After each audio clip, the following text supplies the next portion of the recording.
Olá pessoal, aqui é o Marco Falcone, eu sou cervejeiro e sócio da Falquebia.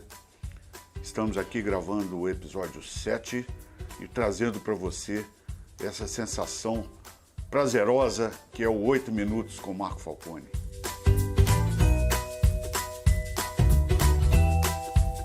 Falaremos agora, pessoal, da pós-Idade Média, né?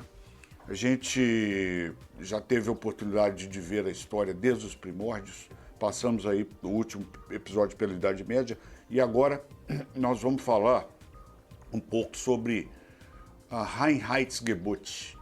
A Reinheitsgebot é a lei da pureza da cerveja da Alemanha que mudou a forma de se fazer cerveja depois da Idade Média, né?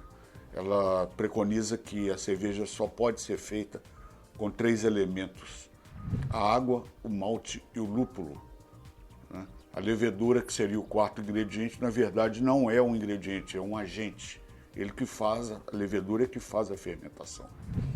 Essa lei foi promulgada pelo duque bávaro Guilherme IV em 1516, mais precisamente em 23 de abril de 1516.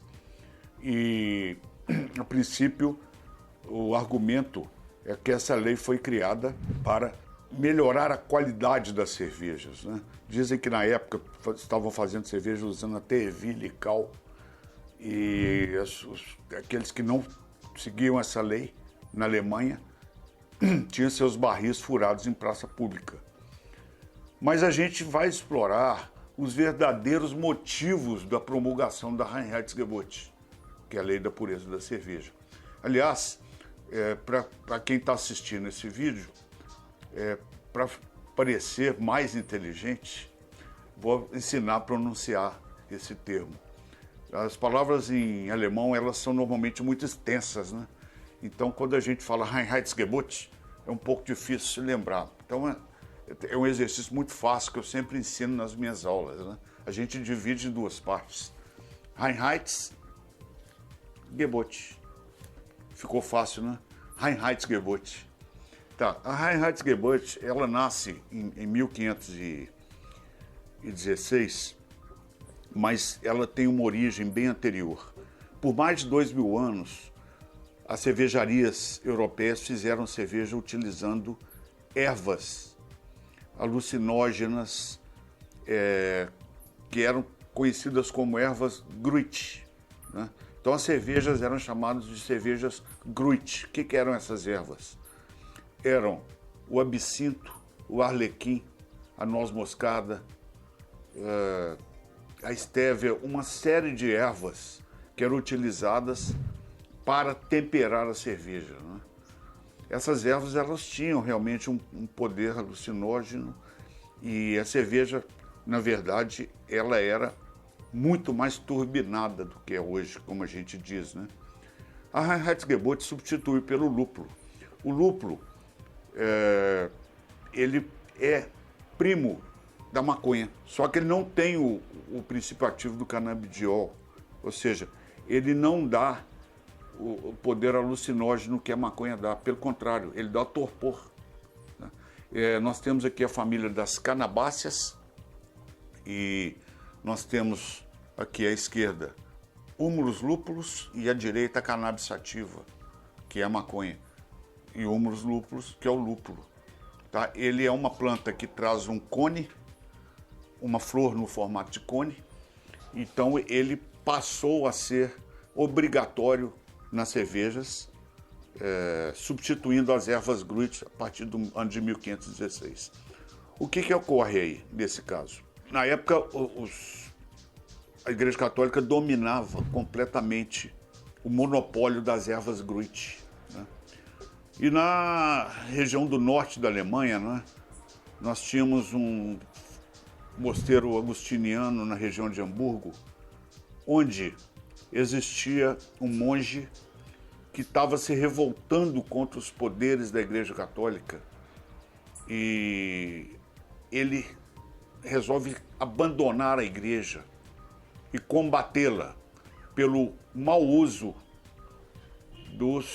das prerrogativas e poderes que a igreja tinha, como, por exemplo, a cobrança de indulgências. Então a pessoa, para que pudesse ter um direito ao céu, ela tinha que pagar indulgências à igreja, como a Inquisição, por exemplo. Então esse frei abandona a Igreja Católica, seu nome era Martim Lutero, e ele cria uma tese chamada as 95 Teses, né, combatendo os abusos e os absurdos que a Igreja Católica trazia para aquela sociedade da época. E começa a combater, ele é excomungado pelo Papa, ele começa a combater a Igreja Católica de todas as formas.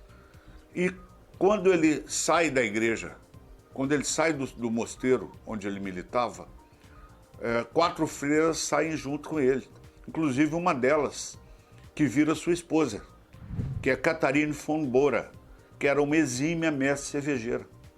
Então Catharine von Bora, compreendendo o que era a cerveja, já conhecia um tempero fantástico para cerveja, chamado lúpulo, que foi estudado pela musicista e cientista alemã no ano 1000, chamada Hildegard von Bingen, que é chamada a abadesa padroeira da cerveja, traz o lúpulo para as receitas de suas cervejas e depois convence Duque Guilherme IV da Baviera a promulgar essa lei de forma a não se utilizar mais as ervas Grut, que eram monopólio da Igreja Católica, né? Nesse ponto, ele desestabiliza, quebra financeiramente a Igreja Católica na Alemanha, impõe uma norma de moral muito mais severa, porque o lúpulo, ao contrário de entorpecer, ele trazia torpor, então era uma coisa moral, né? E com isso se promulga a Reinheitsgebot, que é a lei da pureza da cerveja. Fica aqui a minha observação, que essa lei ela é muito importante hoje na cultura alemã da cerveja, inclusive ela é patrimônio imaterial proclamado pela ONU na Alemanha, porque ela realmente conseguiu manter uma qualidade na cerveja. Eu, inclusive, participo de um grupo chamado Reinheitsgebot de cervejarias brasileiras que adotam, em alguns dos seus rótulos, essa lei da pureza. Não quer dizer, pessoal, que uma cerveja Reinheitsgebot obrigatoriamente será boa, tá? Ela poderá ter um malte que não foi bem conduzido, uma receita que não foi bem construída, tá? Mas as cervejas bem executadas são excelentes. E também não quer dizer que as cervejas que não utilizam a Reinheitsgebot sejam ruins. Pelo contrário, nós temos a escola belga que traz excelentes cervejas não ortodoxas, né, mas repletas aí de especiarias, que têm aromas e sabores fantásticos, fabulosos. Nós temos as cervejas inglesas também que não adotam essa lei, que são excelentes, tá? Então nós ficamos aí, para completar esse episódio, com as 3 grandes escolas cervejeiras. São a escola alemã, escola belga e escola inglesa. No próximo episódio eu vou explicar a origem disso e fica aí o meu grande abraço e desejando boas cervejas a todos.